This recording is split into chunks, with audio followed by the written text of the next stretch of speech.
મહત્વપૂર્ણ સમાચારથી બુલેટિનની શરૂઆત કરીએ। કચ્છના 3 તાલુકામાં ભારે વરસાદ વરસ્યો છે। અંજારમાં 1.5 ઇંચ જેટલો વરસાદ ખાબક્યો, જ્યારે કચ્છમાં આગાહીની વચ્ચે વરસાદી ઝાપટા પડ્યા છે। વહેલી પરોઢથી કચ્છમાં અનેક વિસ્તારોમાં વરસાદી ઝાપટા પડ્યા।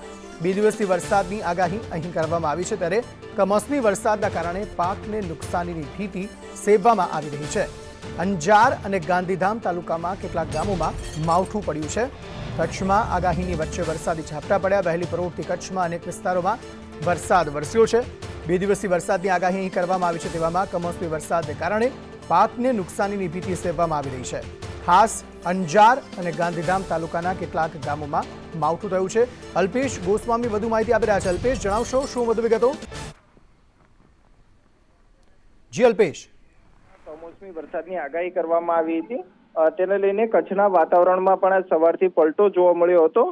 કચ્છના ગાંધીધામ, ભચાઉ, અંજાર અને મુન્દ્રા સહિતના વિસ્તારોમાં કમોસમી વરસાદ પડ્યો છે, જેના કારણે ખેડૂતોના ઊભા પાકમાં નુકસાન જવાની ભીતિ છે।